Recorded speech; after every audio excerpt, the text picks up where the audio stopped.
sebelum kalian menonton video ini, pastikan kalian like dulu video ini, habis itu subscribe dan share ke seluruh sosial media yang kalian punya. And now let's move on to the video. Di video kali ini kita akan membahas tentang COVID-19, tentang gejala-gejalanya, yaitu obat-obatan apa saja yang diperlukan, ramuannya seperti apa yang dapat dibuat di rumah, apa aja sih yang diperlukan di rumah, atau apa aja yang harus ada di rumah saat di era COVID-19 ini. Jadi yang harus ada di rumah itu kita harus menyediakan obat-obatan seperti paracetamol dan antibiotik, lalu ada obat kumur, ada vitamin-vitamin seperti vitamin C, vitamin D3, vitamin B kompleks, ada oximeter. Nah, oximeter ini alat untuk mendeteksi oksigen di dalam darah manusia tanpa manusia itu merasakan rasa sakit. Jadi dia mendeteksi tingkat atau kadar oksigen di dalam tubuh kita tanpa menimbulkan rasa sakit bagi tubuh kita. Virus corona atau COVID-19 itu adalah virus yang menyerang sistem pernafasan dan mengganggu kadar oksigen yang ditransfer ke aliran darah. Nah, seperti yang dijelaskan, oximeter tadi kan sebuah alat yang mampu mendeteksi tingkat oksigen di dalam darah manusia tanpa merasakan rasa sakit.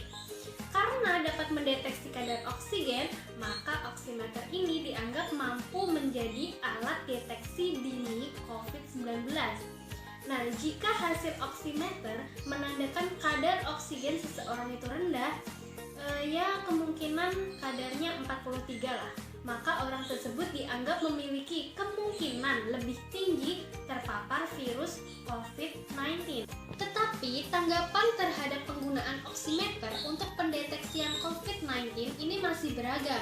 Beberapa pihak merasa bahwa oximeter ini berguna sebagai alat deteksi dini. Nah, sedangkan beberapa lainnya merasa itu tidak bisa digunakan karena tidak akurat. Pihak-pihak yang beranggapan oximeter dapat dijadikan sebagai alat deteksi ini merasa bahwa alat tersebut itu akan berguna, khususnya bagi penderita happy hypoxia.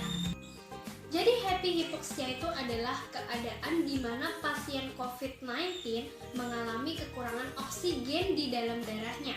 Tetapi sang pasien tidak merasakan sesak napas, jadi seperti tanpa gejala gitu loh. Menurut dokter spesialis jantung dan pembuluh darah mengatakan, oximeter ini dapat digunakan bagi seseorang yang memiliki gejala COVID-19 yang ringan. Lalu apa aja sih tahap-tahap kita terkena COVID-19? Jadi di tahap COVID-19 ini ada tiga tahap. Yang pertama, gangguan pada hidung. Jadi waktu pemulihannya itu setengah hari. Kita bisa melakukan terapi, yaitu menghirup uap air panas, lalu mengonsumsi vitamin C. Pada gejala ini itu biasanya tidak ada demam dan disebut tanpa gejala. Yang kedua adalah sakit tenggorokan. Nah, di sini waktu pemulihannya itu sekitar 1 hari. Kita bisa melakukan terapi dengan kumur air panas, minum lemon ditambah air hangat, kita menggunakan obat kumur. Nah, kalau misalkan di tahap kedua ini kita demam, maka kita bisa mengonsumsi obat-obatan seperti paracetamol, vitamin C, dan vitamin B kompleks. Namun di gejala kedua ini, jika parah, kita bisa mengonsumsi antibiotik. Tahap yang ketiga ini bisa menyerang paru-paru, jadi kita ada gejala batuk dan sesak napas. Biasanya ini sekitar 4-5 hari. Nah, apa yang harus kita lakukan? Jadi kita bisa mengonsumsi vitamin C dan B kompleks, lalu bisa kita untuk kumur air panas, lalu kita menggunakan oximeter. Oximeter tadi ingat ya, untuk mendeteksi tingkat oksigen di dalam aliran tubuh kita. Kita bisa juga mengonsumsi paracetamol. Jika di tahap ketiga ini parah, kita bisa bantu dengan tabung oksigen. Lalu kita bisa juga untuk banyak minum air putih dan latihan pernafasan dalam seperti inhale dan exhale. Selanjutnya kita pantau level oksigen di dalam oximeter. Nah, jika mendekati 43, maka kita perlu tabung oksigen. Karena normalnya tingkat oksigen di dalam tubuh kita itu adalah 98 sampai 100. Kalau misalkan ada 3 gejala tersebut di dalam tubuh kita, kita harus segera ke rumah sakit. Nah, di rumah sakit ini kita nantinya bisa milih mau diisolasi di rumah sakit atau mau diisolasi mandiri di rumah masing-masing. Nah, tetapi kalau misalkan diisolasi mandiri di rumah masing-masing, kita juga tidak terlepas pada mengonsumsi obat-obatan.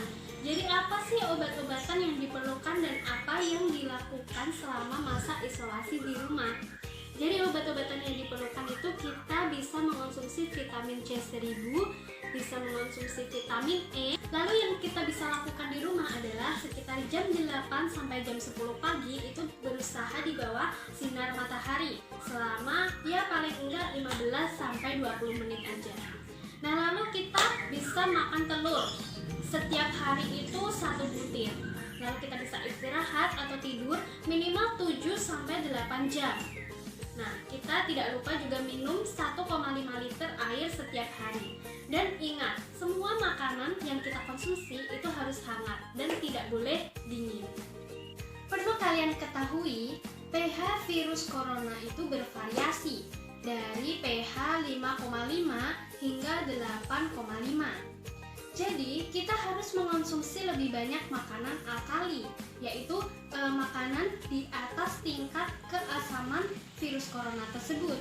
Jadi, makanan alkali itu apa sih? Contohnya ada pisang, ada lemon hijau, lemon kuning, alpukat, bawang putih, mangga, tangerin. Tangerin itu sejenis jeruk mandarin, nanas, selada air, dan jeruk.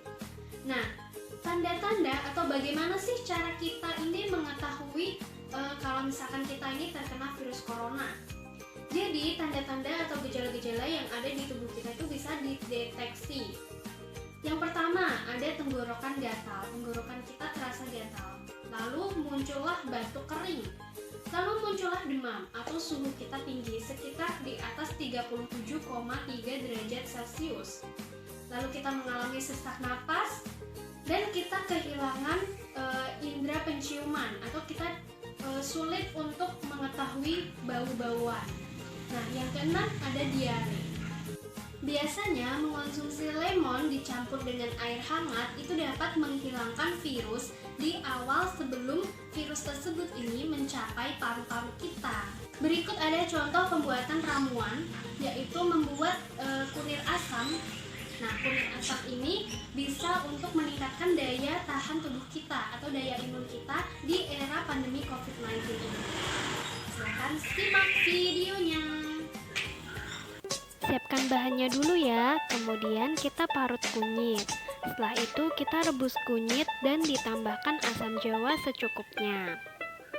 Setelah itu kita saring dulu ke dalam gelas. Nah, kita rebus lagi dan kita tambahkan gula jawa. Kemudian kita tambahkan gula pasir dan garam secukupnya aja. Setelah itu kita saring lagi ke dalam gelas. Oke, jamu kunyit asam siap diminum. Oke, segitu aja video kali ini. Terima kasih bagi yang sudah nonton. Tunggu ya video selanjutnya di channel ini.